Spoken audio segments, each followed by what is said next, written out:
Alright, so let's see what I got here. Some goodies. I've actually had this for almost 2 months now, I think. It's around Thanksgiving time. It's been busy, so I got myself a Dashcam. ThinkWare. This is the, what model is this?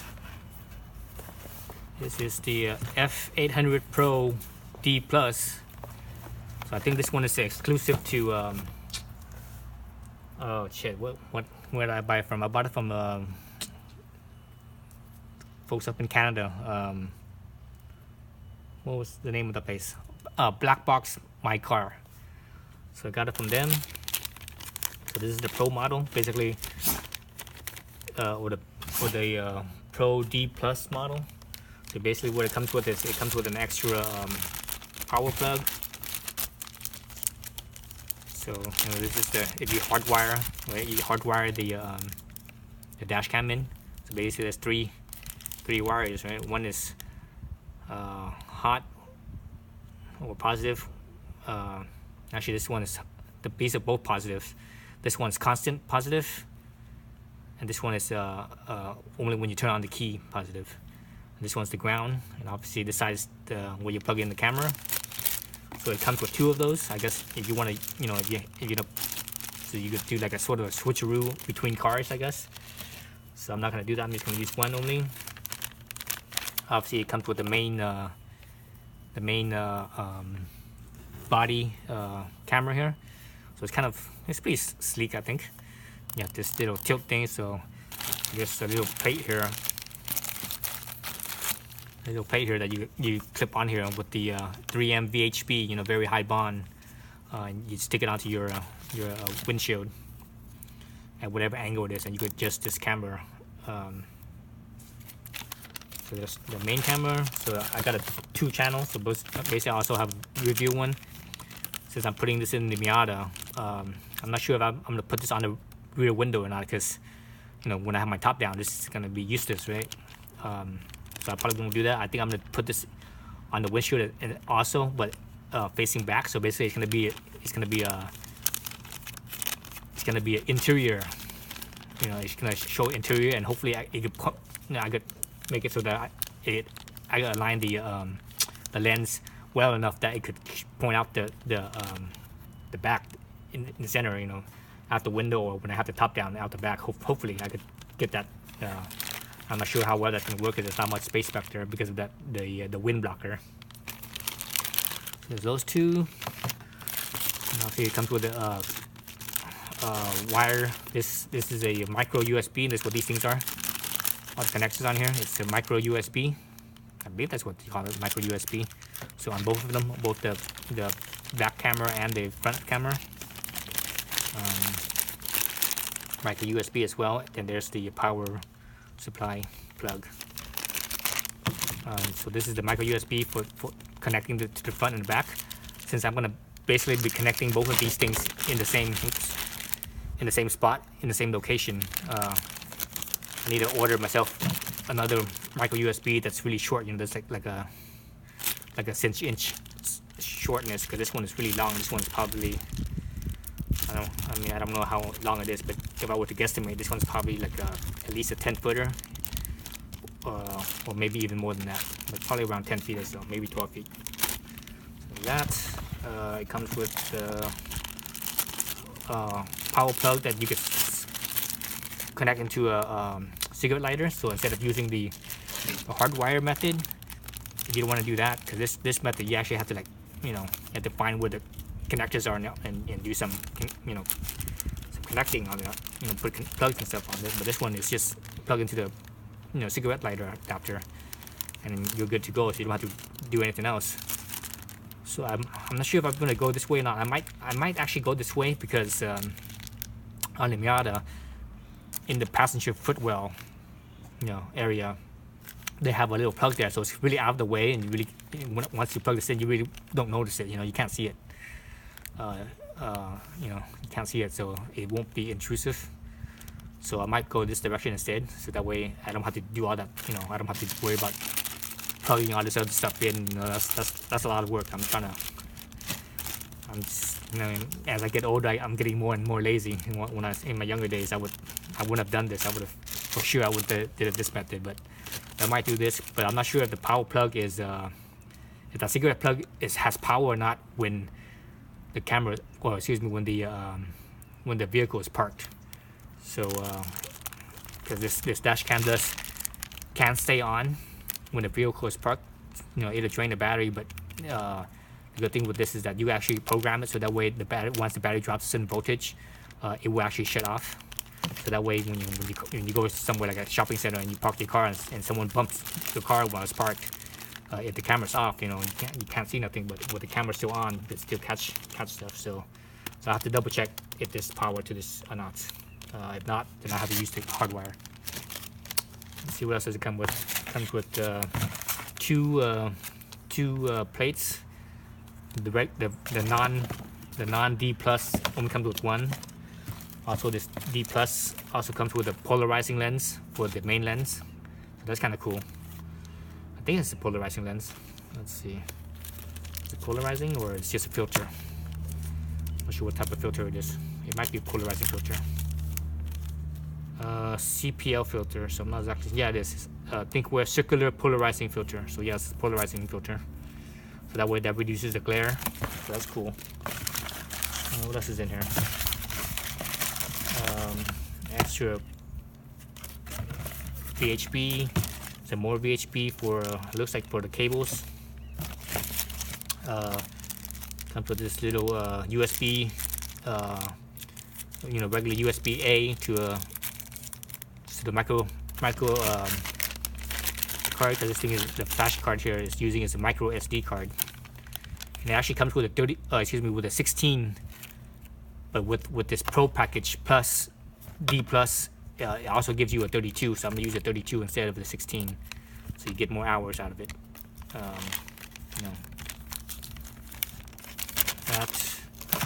That's about it. So I'm gonna connect that. So that's one goodie I have. Other goodies I have here, all this stuff. So I got the. So I'm gonna update the USB connector on the car itself, right?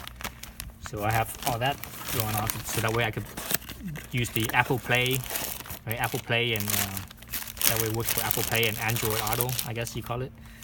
So that's, I already downloaded all the software. I got version. God, what version do I have now?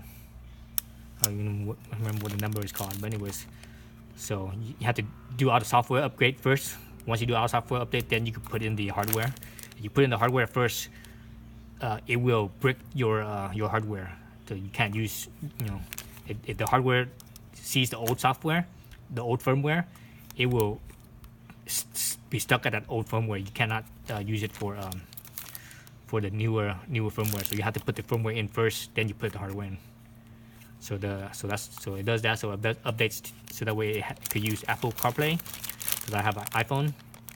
Other thing that this thing also does is that it updates the USB, because USB originally, the USB wasn't meant to power electrical devices. That wasn't its purpose. Its purpose was data transfer. So the power that it gives is only like, I think, half an amp, if I can remember right, about half an amp. But this newer plug here, they can actually charge at I think 2 amps or 2.5 amps or whatever it is. So it's a lot better. So that's one of the hardware. This little USB thing in here. The other hardware is the two USB cables.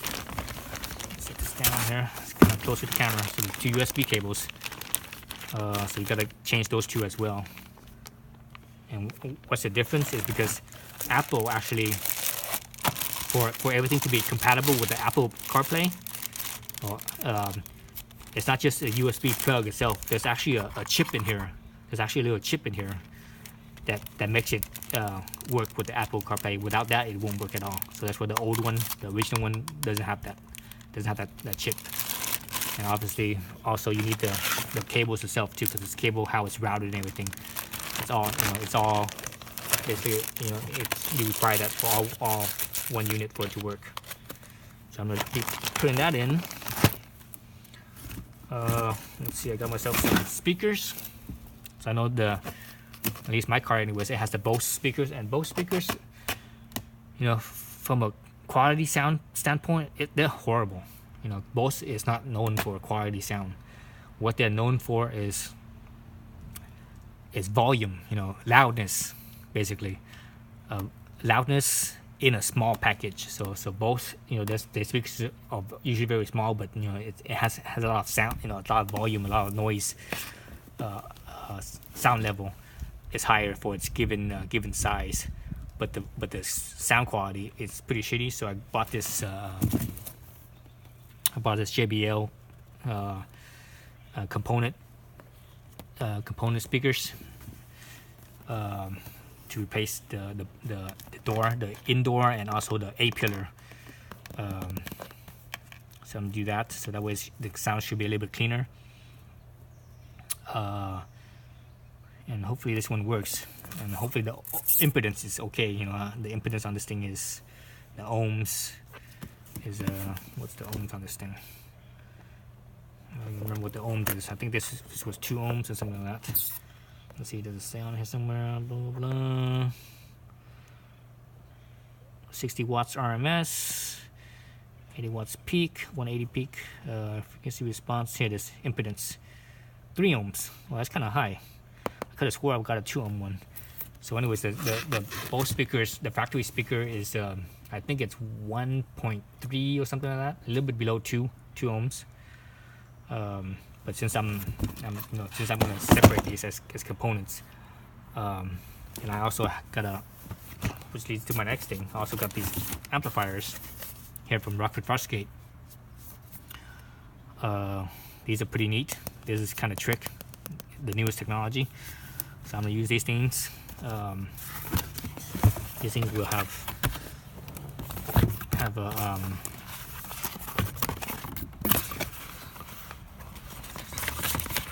basically they're sort of an inline amplifier. You know, it's about the size of a crossover. Right, so it looks like a little bit more than an inch thick. That was only an inch thick, but it's a little bit more than an inch thick, and you know, this dimension is smaller than a pack of cigarettes. So anyways, it only has 5 lines. So 2 line is speaker in, 2 line is speaker out, and 1 line is the ground. So those are the 5 lines. So these are gonna be powering my JBL component speakers. And these ones actually, you know, you could set these ones. You could adjust the ohms on this one as well. You could adjust it to 4 ohms or 2 ohms. So I'm gonna set it at 2 ohms. And they're pretty strong. You know, they're you know, like this one, for example, this is 100 watts, right, or 105 to be exact. So that's plenty strong. That'll be much stronger than the stock one, I believe. The factory amplifier, the Bose amplifier. I believe the Bose speakers themselves are not that much. They actually don't have that much power. I think at best their door and A pillar speaker are probably, I'm guessing it's gonna be probably around only 50 watts or so, maybe even less than that. I believe just looking at the pictures of the magnet, I can see the magnet, you know, compared to these magnets on here is pretty small on the stock speakers. These ones are pretty small. It's only, you know, that's like maybe an inch or so in size. Yeah, it's probably about an inch. Looks like the size of a quarter, maybe slightly bigger than a quarter. A quarter is about an inch, so I would say that's maybe an inch or inch and an eighth at the most.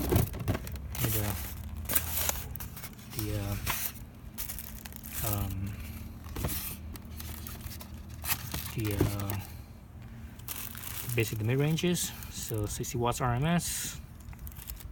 And one of the reasons why I bought these ones you know, A is that they're, you know, component speakers, and I wanted to stick with components. So there's, you know, two. One is, you know, this is one channel, and the other one's the other channel. You know, the tweeters and the mid-range is separate for sound dynamics and imaging, sound imaging. That's one reason why I chose components, but also the other reason why I chose this particular one is the size of the magnet. I didn't want something that was too big. You know, usually the bigger the magnet is, that kind of tells you that it requires more power. You know, so usually the magnet's a little bit smaller, require a little less power. So when I bought these, two things I was looking at is I was looking at the impedance. So I wanted around 2 ohms. You know, I think the set is 3 ohms, so it's no more than 3 ohms. 4 ohms would have been too high. And the other thing I was looking for is the RMS power. Don't worry about the peak. The peak doesn't mean shit. RMS is what matters. So I was looking for something that's lower RMS. So this one is RMS 60. Some of, you know, other speakers will be like 80, 100 RMS. Yeah, that's too much, you know. Unless you have a bigger amplifier and you know, with those little Rockfords that I have, those ones should be able to power both these speakers, you know, these component speakers, how they are. Anyways, so that's my goodies I got. I'm gonna be installing. I'm not sure if I'm gonna get it done today. Hopefully I will. You know, usually when you do something the first time, I mean, this isn't obviously not the first time I install a stereo system and such, but first time on this car anyways. It always takes longer. So there's a learning curve. Got some mounting brackets for the speakers. Got some foam inserts. So this will, you know, when you have the speakers by themselves in the door, they don't, because the door is all empty and it's all metal there, so they don't sound as good. So when you put this foam in there, it kind of makes it sound a little bit better, I think. Got some speaker connectors so that I don't have to cut the factory speakers in the doors. Probably have to cut the factory speakers in the A pillars though. Got some posi, what is this thing called? Posi twist. Posi twist.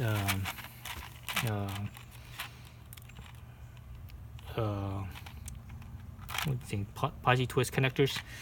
So that way you don't have to, you know, you don't have to do this regular crimping type connection. So that's all I have right there. So I'm gonna be putting all this in. Hopefully, you know, next couple of days. Hopefully I get it all done today. But I have to see what kind of obstacles I run into. I probably will run into some obstacles. You always do. And kind of if I need some more parts or not. Well, for the dash cam, I definitely need to get the shorter the shorter micro USB cable, because this one is way too long. I need to get like a 6-incher. So this one won't be fully done today, but at least I'll have to have it tested out and routed at least, hopefully. So yeah, so that's all the goodies I have. I'm gonna be making videos of putting everything in. All right, thanks for watching.